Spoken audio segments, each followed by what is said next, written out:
Welcome to Pod Studio, level up your fluency from trending topics. Today we are going to talk about Gemini and Bimal, an honest review. Welcome to the deep dive. Ever dream of an inbox that just gets you?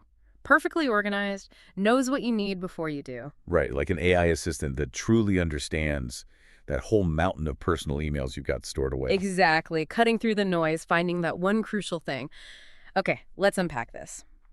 Today we're diving into Google Gemini, specifically its new AI features right inside Gmail.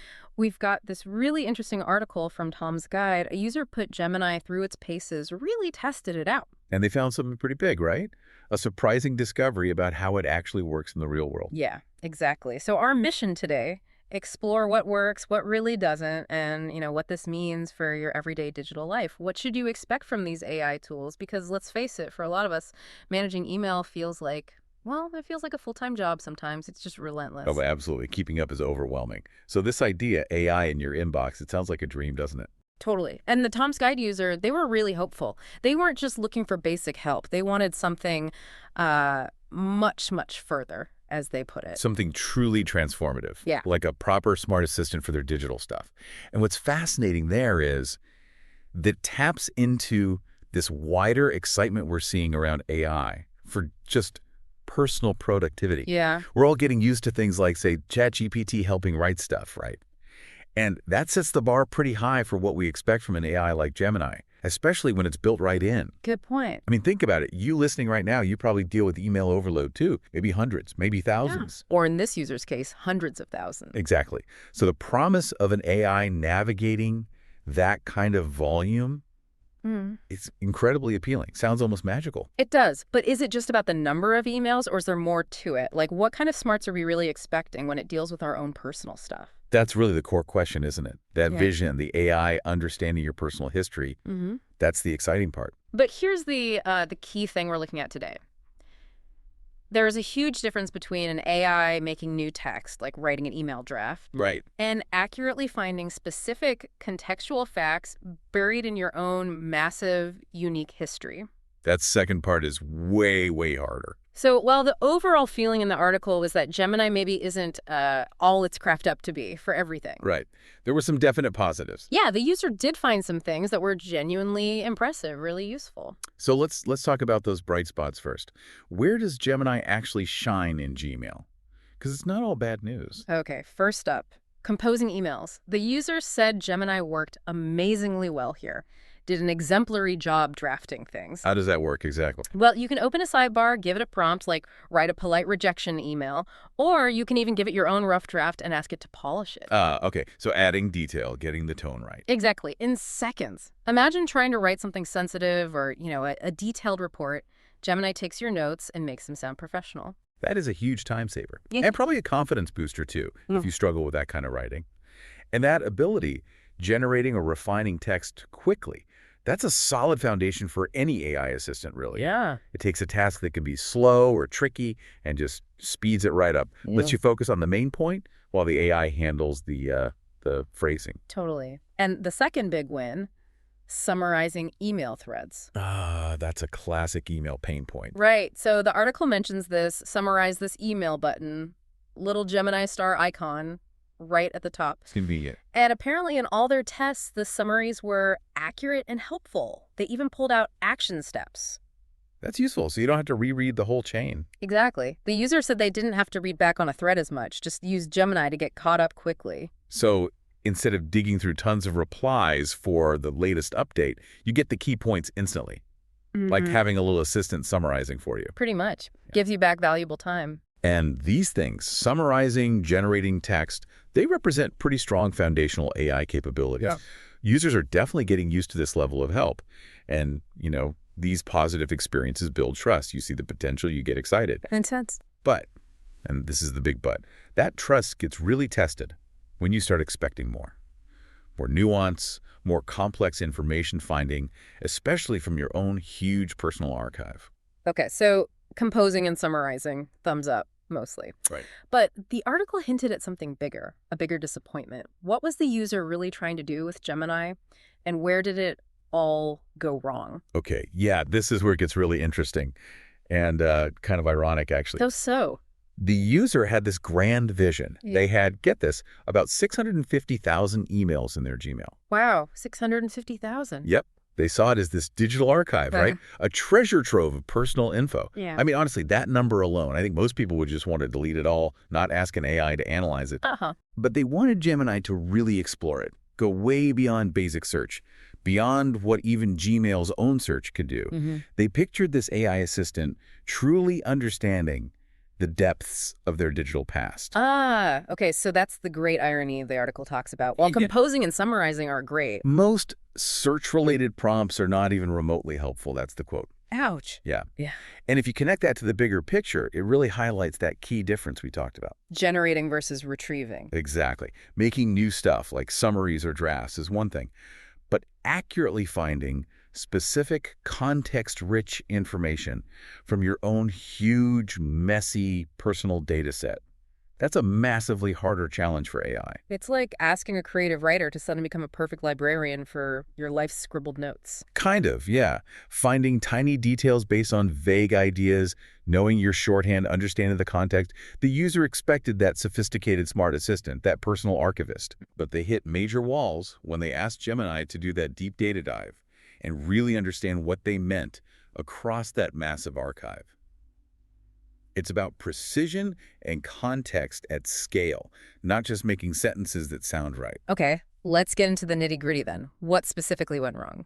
The examples really show the problem. They do. Like finding frequent contacts. The user asked Gemini, find out who emailed me the most in one particular month, specifically in May or this year. Seems like a reasonable request. You'd think, but the results were not correct. It listed just 2 people the user had barely interacted with. Wait, really? How did it get that so wrong? It seems like Gemini only found the most recent interactions, maybe, not a full look back over the period they asked for. Wow, okay, that's a fundamental miss, isn't it? If you ask for most this year, you expect the whole year, not just last week. Right. It really shows that gap between how we understand language and time and how the AI is currently processing it.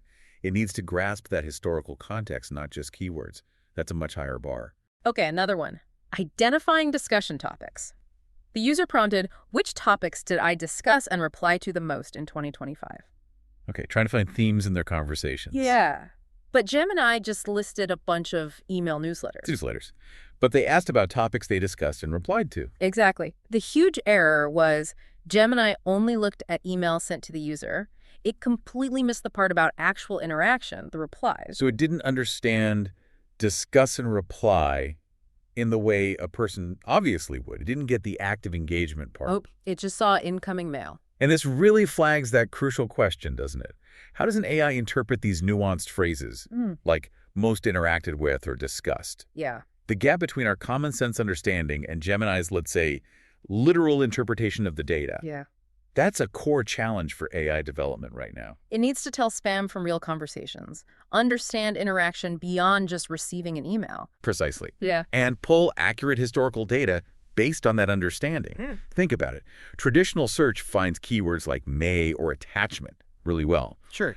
But we're asking AI to go beyond keywords, to understand the meaning, the intent behind interacted with most within your unique, messy history. Right. That's the leap from just scanning words to actually understanding context and relationships across, 650,000 emails.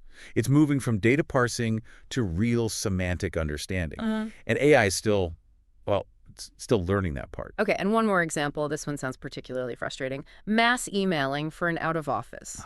Okay. The user wanted Gemini to write an email to the people I interact with the most, saying they'd be out June 5th and 6th. And importantly, put them all in BCC. Okay, sensible use case. Yeah. Protects privacy. But again, Gemini just found people who emailed the user the most. It failed again to identify the actual most interacted with contacts. So the same problem as before. It didn't get the interaction part right. Exactly. The article says the email draft itself was helpful, but Gemini didn't do the heavy lifting of picking the right people for that crucial BCC list. Which kind of defeats the purpose of using an AI assistant for productivity, right? If you have to go back and manually check and fix the recipient list anyway. Totally. It actually creates more work, potentially, and risk if you miss something. Yeah. The expectation is the AI handles the smart part, not just the typing. Okay, so communication searches were a big problem area. What about inbox cleanup? Gemini was supposed to help there too. Right, that was another promised feature. But the review said this was mostly a miss, described it as hit or miss, Yeah. working only about 25% of the time. Oof, not great odds. What went wrong there? Well, example, they asked it to look for old emails with large attachment. Okay, standard cleanup task. Find those big space-hogging emails from years ago. But Gemini showed every email with an attachment, big or small. And worse, they were all from the current month, not old emails at all. So it missed large and it missed old. Pretty much. It felt like it just heard attachment and stopped thinking. Wow. That suggests it's maybe defaulting to recency or just grabbing the simplest keyword match, ignoring the important details. It's like it heard email with attachment and just ran with the easy answer. Seems like it. And even worse, when asked directly, show me the emails with the largest attachments, What happened? Gemini just responded, I can't help with that. Seriously. Just gave up. Yep. A flat refusal for a pretty direct common request for managing storage. Yes, helpful at all. Now, interestingly, there was one success. The prompt, show me all emails with an attachment from May 2024, did work. Allowed for quick deletion. So it can sometimes handle dates and attachments together, but not size or age reliably. Apparently, the inconsistency is really stark, and the user made a great point. You can already do this stuff pretty well with Gmail's own search filters. Right, using those search operators like larger.5m or before.date. Exactly. Typing something like larger.5m after .20240524 4.0250525 gives you precise control over finding big files in a specific time frame.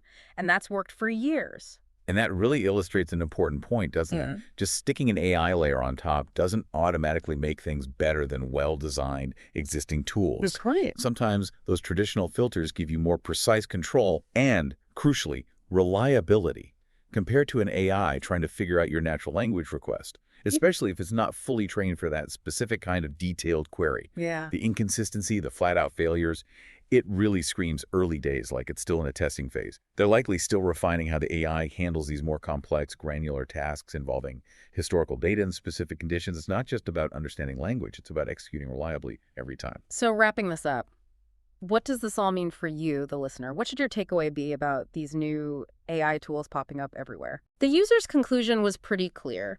Gemini in Gmail feels like it's fundamentally in more of a testing phase. For these advanced tasks, the results are just too unpredictable or outright incorrect, which made it, for them at least, not really worth it if your goal is boosting productivity and having something you can rely on. Yeah, that dream of the super smart inbox assistant. It's not quite here yet. And this really follows a common pattern we see with new AI features, right? Google's probably gathering tons of feedback, collecting data, aiming to improve the AI over time. That's how these things often work. So for you listening, what does that mean practically? It means that the basic AI help in your inbox, like the composing, the summarizing, that stuff, is getting pretty good, pretty reliable. You can probably start using that effectively. Okay. But you shouldn't expect these current built-in AI tools to be that full-fledged smart assistant yet. Yeah. The one that perfectly gets your complex requests and flawlessly navigates your entire digital life history. Not yet, anyway. Not yet. The real challenge is that our personal data emails, files, it's incredibly messy, unstructured, full of nuances only we truly get. Right. Training an AI to grasp that level of personal context across potentially hundreds of thousands of items, that's a massive, massive challenge. We're really only just starting to figure that out. So critical thinking is key. Understand what AI can do well now and what it can't yet. Exactly. And the user deciding to be leery of diving in again until it becomes obvious that Gemini will work as expected. That really highlights how important reliability is. We need to trust these tools for them to be truly useful. And that trust only comes from consistent, accurate performance. So we've taken a deep dive into this fascinating, sometimes frustrating world of Gemini AI and Gmail. It definitely shows promise for those basic tasks, composing, summarizing, real time savers there. Absolutely. But it's clearly still maturing when it comes to that deeper, smarter email management many of us are hoping for. It's powerful, but maybe not quite the all-knowing personal archivist we imagine. At least not yet. And maybe that leads to a final thought for you, the listener. Think about your own digital archive. All those emails, documents, photos, maybe even your search history. Yeah. As AI keeps getting smarter, how much control, how much interpretation do you really want to hand over? letting an AI manage and understand your entire digital past. That's a big question. It is. What are those trade-offs? Between the amazing convenience it could offer and the precision, the personal understanding you might need for things that are really important or sensitive. Definitely something to think about. Thank you for joining us on this deep dive. Keep asking those questions, keep exploring, and keep learning.